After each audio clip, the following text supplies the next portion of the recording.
It's probably not what you're thinking, and I'm gonna tell you why. A few months ago, I started thinking that my friendships were weird. Like, it didn't seem like they cared. Honestly, they weren't really there the way I needed them.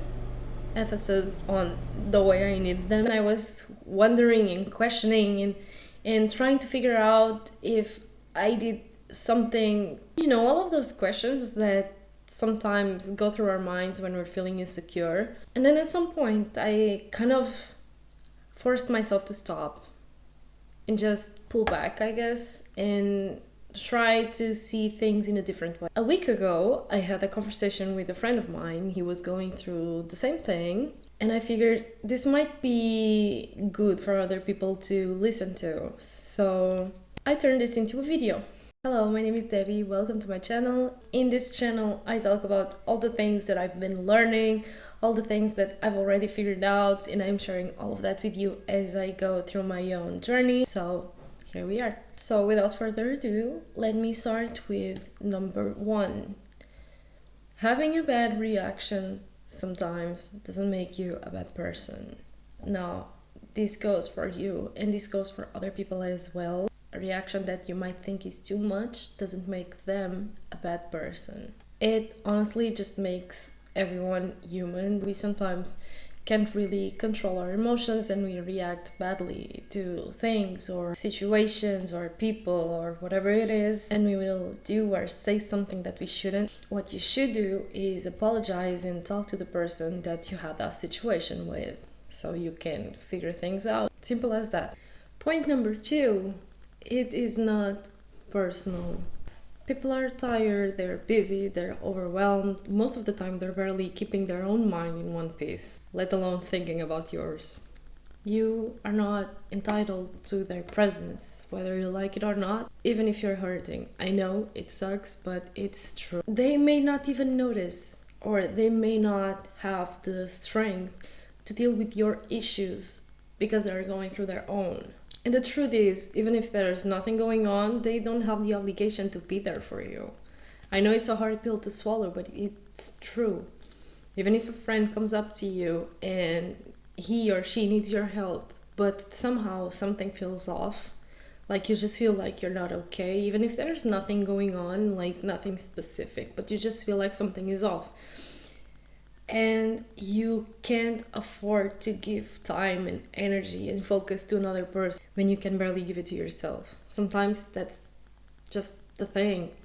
It's weird. It probably doesn't happen too often, but it can happen, and if it hasn't yet, it probably will at some point. You just need to understand that the only person who's always going to be there for you is yourself, and learn to deal with that and learn to accept that. Number 3, learning to be alone is essential. This was key for me to get over the spiral that I was going through back then when I was overthinking what was going on with my friends, and I just had too much free time on my hands and I kept overthinking it when there was nothing to overthink, honestly. And I just decided to pull back and focus on myself and learning to just be with myself. Because some time ago, I was actually good on my own. I was okay being by myself. But then, I don't know, at some point it kind of changed and I kind of got used to be surrounded by people. And I guess I was off balance in a way. Like, I just felt weird if I spent too much time on my own.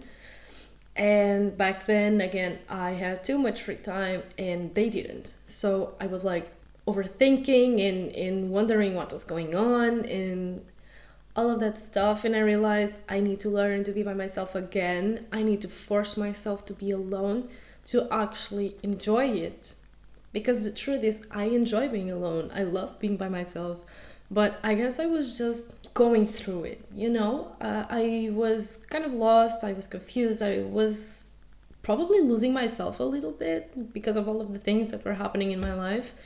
And I pulled back. I decided that sometimes you need to say no even if you want to say yes, so you can ground yourself and return to yourself. The thing is, you won't always have people around you. That is normal and that is fine. Your own company is not a punishment. It's a powerful space for growth and you should know how to take advantage of that. People won't be available just because we want them to be available.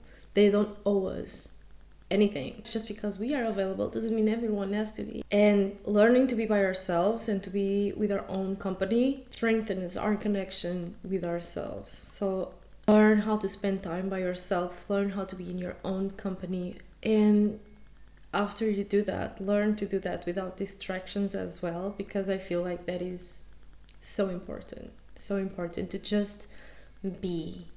Whatever you do, like reading a book, meditating, going for a walk, go grab coffee by yourself or something like that. Learn to be by yourself without always being on your phone or social media or distracting yourself with stuff that's stimulating and distracting and overwhelming your brain. Just learn to do that.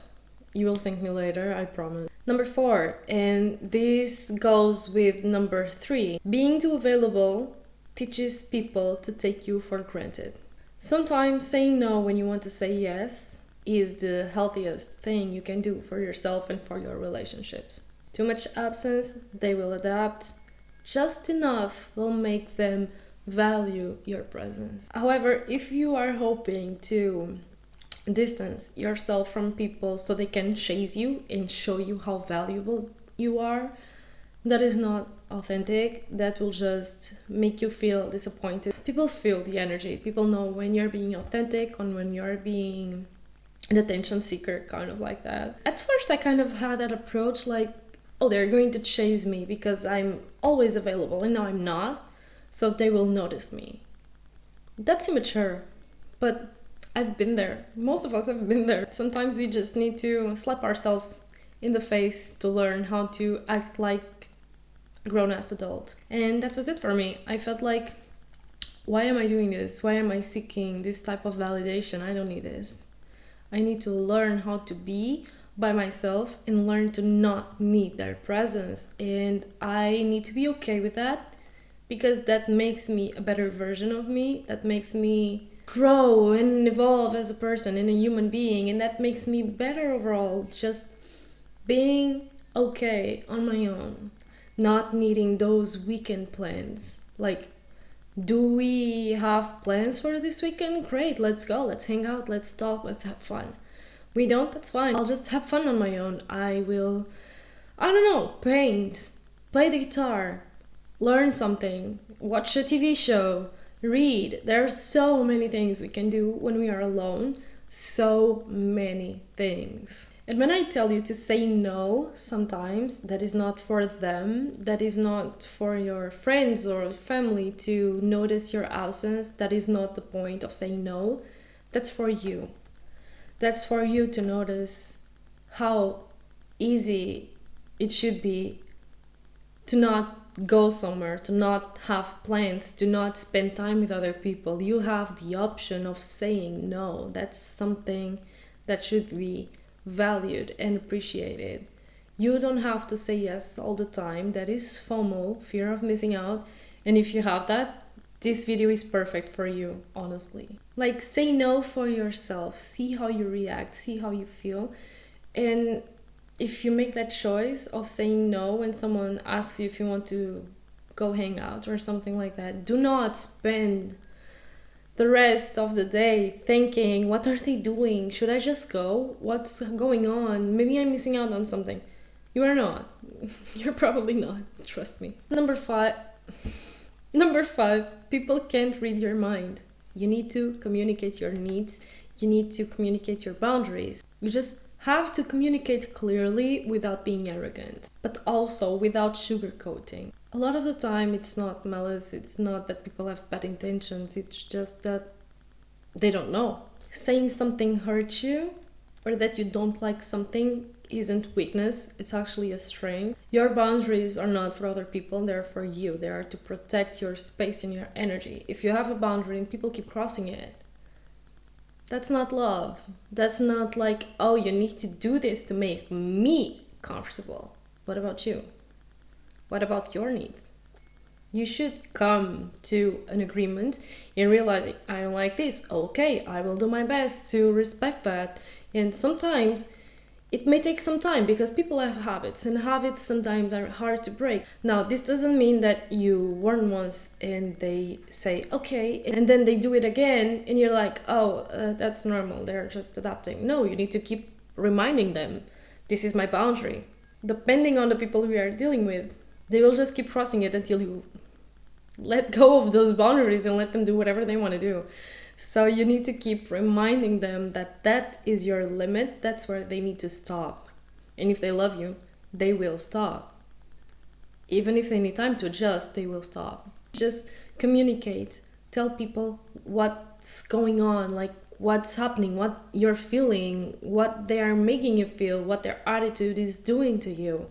Is it good? Show them appreciation. Is it bad? Tell them, let them know it's hurting you. It's not good for you in your relationship. Number 6. Sometimes I actually forget how to count. Number 6, your relationship with yourself comes first. This is related to number 4, I think, about being too available, but at the same time, not really. It's just because I mentioned it before. When you actually enjoy your presence, you stop saying yes to everything out of fear of missing out, or fear of not being there, or they will stop inviting you and all of that stuff, or that something happens and you're not there to witness it.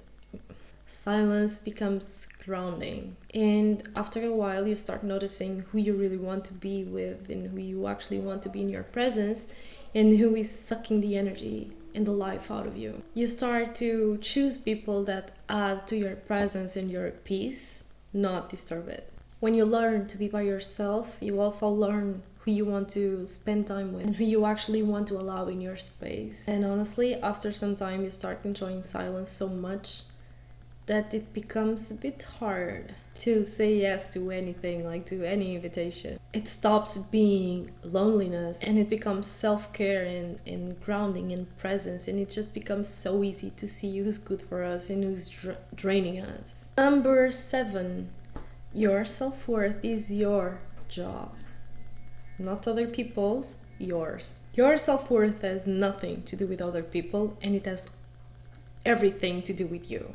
And honestly, if you can't see it, you can't expect other people to see it. The first person who needs to recognize your own value is you. When you do that, when you start noticing how good you actually are and how amazing and how capable you are, everyone else will follow and everyone else will start noticing too. Because that shows in your presence, in the way you carry yourself, the way you speak, the way you walk. The truth is, people will start noticing, but by that time, you won't care. Because you know who you are, you know your worth. So if other people can recognize it, great, I guess, but you do not need that. You're the only person who can give validation to yourself. And when people criticize you or make a negative comment or whatever, you don't care. You're like, okay, cool, that's your opinion. You are allowed to have it. That's okay. Appreciation will be welcome, but it is no longer a necessity. So these are the 7 tips I have for you as an ex-people pleaser who didn't recognize her own self-worth and kept seeking validation and presence and whatever. Like, I just wasn't okay by myself, and I kept looking for approval in other people when the only approval I needed was my own. And I'm sharing this with you so you can maybe apply any of these tips or all of them. And if you do, please share your experience with me down in the comments, and I hope you really enjoyed this video. Thank you so much for being here, and hopefully I will see you on the next one. Bye.